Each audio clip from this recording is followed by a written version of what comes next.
genetics, our DNA, the whole thing is, all our cells in our whole body is programmed information. Information demands for the one who gave it. You can't have information without those who put the information there. Someone or some entity, some groups wrote that information down, just like computer software. You have to have, in order to have a computer program, you have to have a computer programmer. And you can't have information without someone creating the information. And that's what our DNA is, our molecules in our bodies.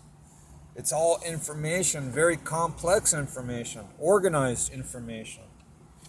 And definitely it was prearranged. It was put together, assembled in a chronological order. It wasn't just a chanceful, random process.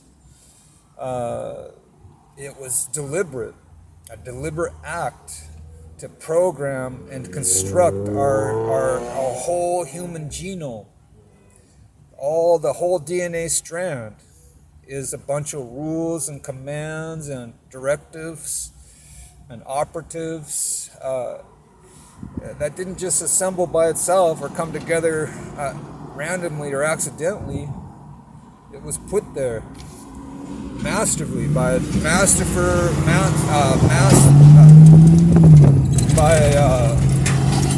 very, very smart and intelligent coder.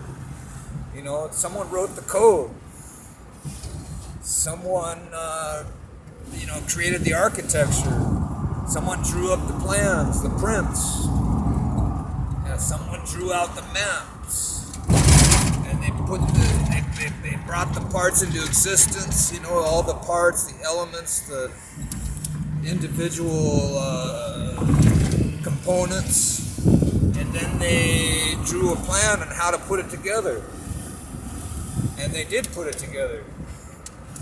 And what's amazing is that whoever put it together didn't have a physical, fleshly hand. It was put together by some kind of a spiritual force, an incorporeal spirit. So somehow this spirit that designed it and put it together and created it can actually move objects without physicality, without being something that can be tangibly felt. Or maybe it can be, I don't know. Maybe the spirit can't make physical contact. Though we may not see it with our eyes, we can see the effects of the spirit, kind of like the wind. We know that the wind is there because we see the movement of the clouds, the movement of the trees. We see all these things blowing around, and because of the wind. But the wind is invisible, not seen with the naked eye. We just know it's there because we can feel it, we can sense it, we can see it, we can hear it. So we know wind exists because it gives evidence that the wind exists. It's just like creation. When we take a look all around us and see everything that we see and handle and taste and touch and feel, that's not by chance. That's those things that were put in this environment, in our environment, the world, and the whole universe, was put there for a reason, for a purpose. That's the creation model. It's not Darwinian evolution.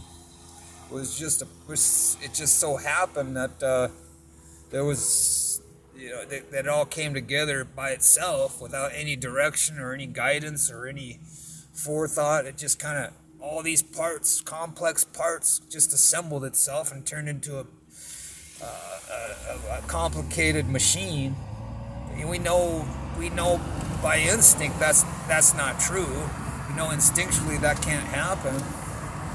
Can't have complex machines without someone who created complex machines, like the auto manufacturer or the builder or the constructor or